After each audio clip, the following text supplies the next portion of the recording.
Welcome inside another episode of the Scouting Report. I am Aaron Goldsmith, Mariners broadcaster, and today we are joined by Mariners fifth-round draft pick out of Cal Poly, right-hander Taylor Dollard. Taylor, what's going on, man? It's good to see you. How are things? It's good to see you too. It's been a crazy past couple days and a week or so, but it's been a blessing to me, and I can't be happier to be a Mariner.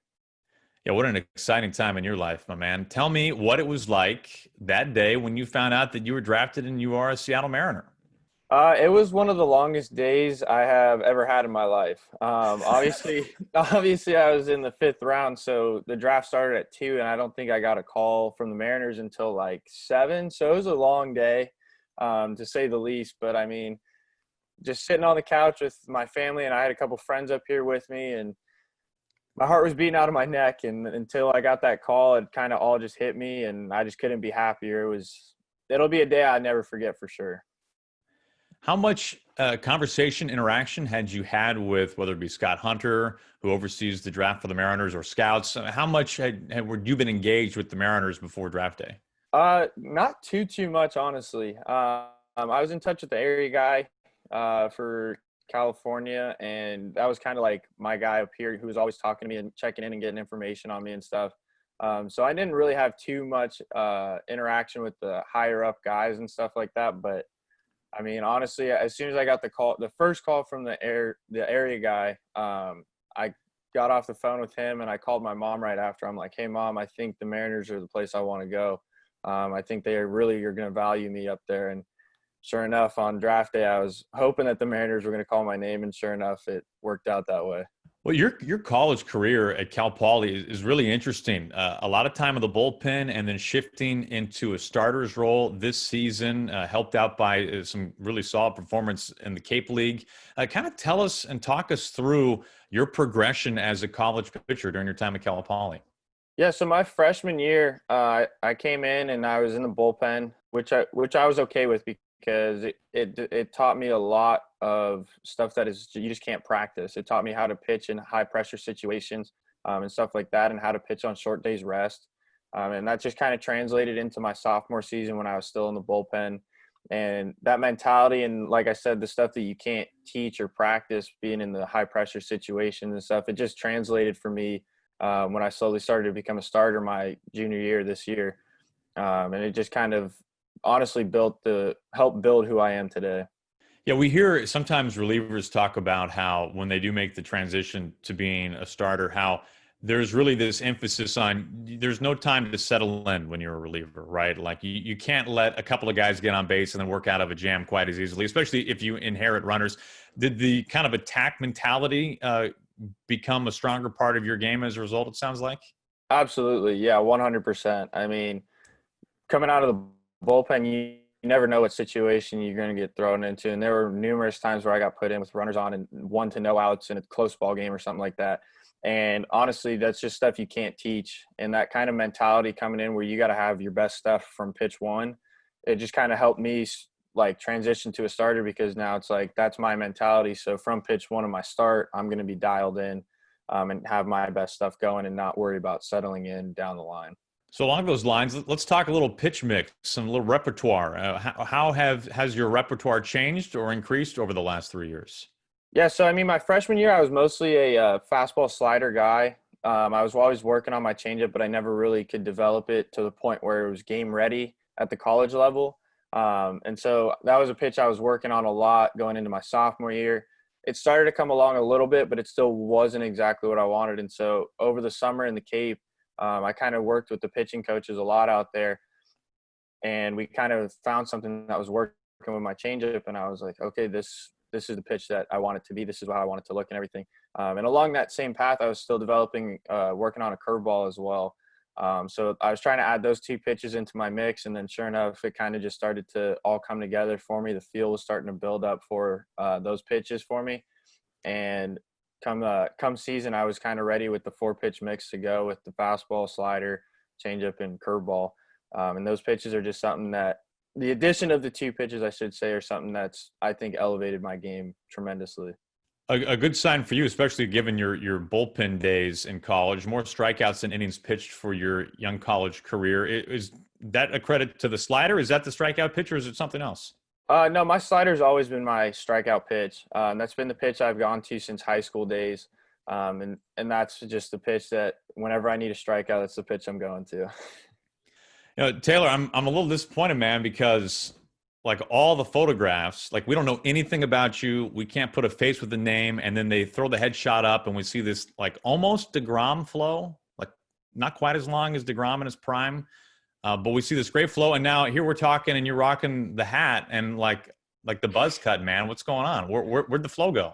So it's actually a funny story. So I did have the long hair all the way up until midway through my sophomore season, when all of us on the team, one of the kids' moms actually got diagnosed with breast cancer. And so, and to show support of her, I was like, yeah, my hair is gone, no doubt about it.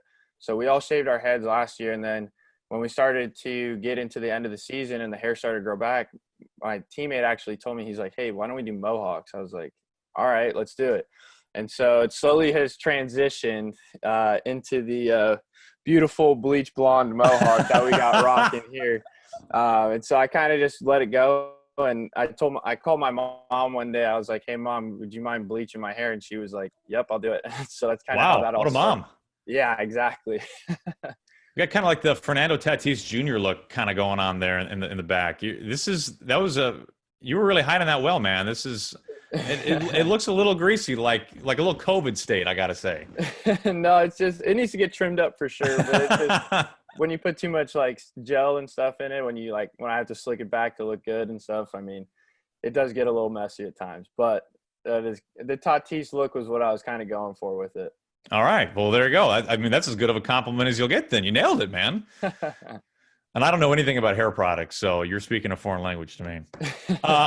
Hey, I can't help but notice, like in your fairly Spartan-looking bedroom home office situation we got going on here, like is that Babe Ruth above your left shoulder? Yeah, this is actually a picture of Babe Ruth. I got it from my grandpa. He's been a diehard Yankees fan for his whole life, and that's how I grew up, a big Yankees fan. Obviously, it's going to change now. But yeah, he actually sent that to me. I also got a picture of Goose Gossage on my wall up here as well.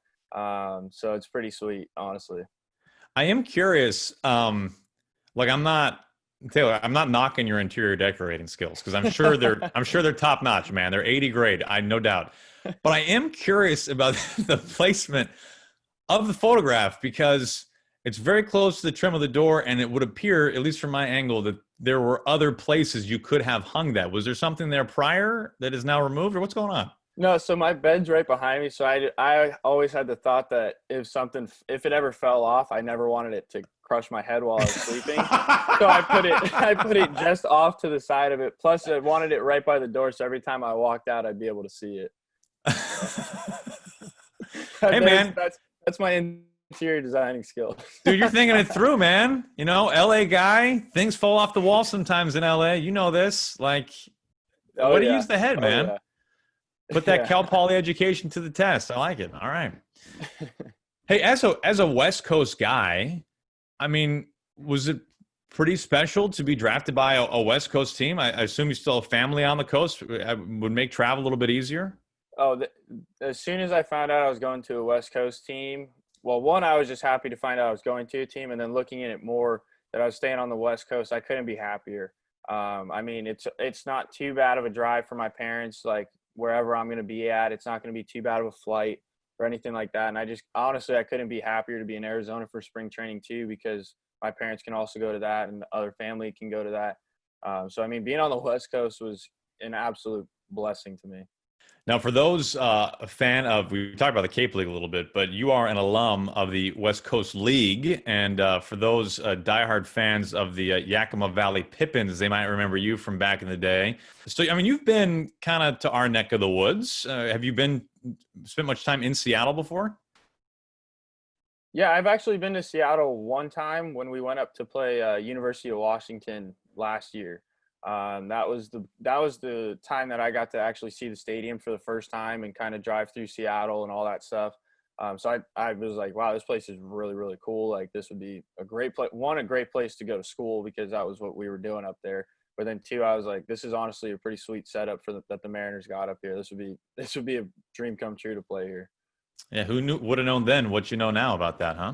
Amen. All right, Taylor. So I know you said Yankees fan. We're going to let that slide a little bit, but you're an LA guy. So with that in mind, favorite team, favorite player, who's your guy? Who's your guy? Yeah, so my favorite team is the Yankees. I always grew up and raised correctly to be a Yankees fan. Oh, can you still say that? I mean, you still feel that way? I mean, there's a lot of championships, a lot of history there. So I mean, let's put it this way: my brother's a Mets fan, so I think I got Oh, raised right there. wow. But yeah, so my favorite players growing up, I had two. One position guy who was Derek Jeter, who I loved watching play every single day, and then the one pitcher that I always loved watching was Andy Pettitte. Those were the two guys that obviously being a Yankees fan growing up, were the two guys that I always looked to watch them succeed and bring home championships. What about early influences, Taylor? I mean, how did you first get involved with baseball? Honestly, I've been playing since I was probably 4 years old, maybe somewhere around there. And honestly, my dad never played baseball growing up, and my mom was never into sports really growing up. And so my grandpa was actually the one that said, "Hey, would you guys want to get him into baseball?" And my parents were like, "Yeah, sure, of course." And so I've been playing baseball since I was like 4, and it's the only sport that really stuck out to me. I mean, I stopped playing other sports at probably like 13-ish, somewhere around there, because I fell in love with baseball, and I was like, this is what I want to do. This is the game I like to play. And sure enough, I mean, throughout high school, baseball was all I played, and it ended up working out for me. Any hidden talents that we need to know about? Not really. I mean, we kind of up here, we kind of surf a lot in San Luis Obispo. So, I mean, I am a surfer, to an average ability. I'm not too good. You could ask any of my teammates, but, no, I do surf a lot. I mean, that's pretty much it really. Big into video games as well. So I like to think I'm one of the better players at the video games up here though. All right, we're going to wrap this one up with a little segment we like to call Quick Pitch. This is our rapid fire, we show no mercy segment. Are you ready for this, Taylor? I'm going to do my best, yeah. All right, okay. We begin. Breakfast burritos or breakfast sandwich? Burritos. Sing on stage or dance on stage? Dance on stage. Tell me your go-to pizza topping. I'm going to get a lot of hate for this one. Pineapple and ham. You know, like I understand it. Okay, I get the yin and the yang. I got your back on this one. I understand that there are plenty of haters out there, but we'll stick together. Okay, I understand. All right, tell me.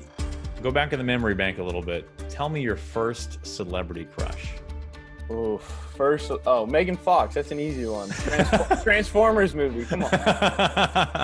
All right.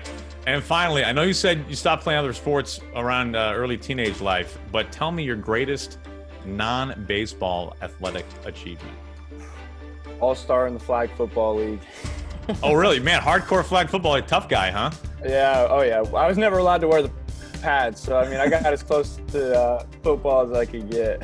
All right, boy. I'm sure you still have that ribbon that you can put it next to the babe back there at some point. Yeah, it's hanging up at home somewhere. My parents got it hidden. Hey, Taylor, man, it's been fantastic to get to meet you and know you a little bit. This has been a lot of fun. I know Mariners fans are going to enjoy watching you play and to get to know you even more. But we look forward, Taylor, to whenever we can meet face-to-face. But until then, thanks for carving out some time for us today here on the Scouting Report. Absolutely. Thank you guys so much for having me. I can't wait to get started. I can't wait to get to work. And I'm so thankful for the opportunity. I couldn't be happier to be a Mariner.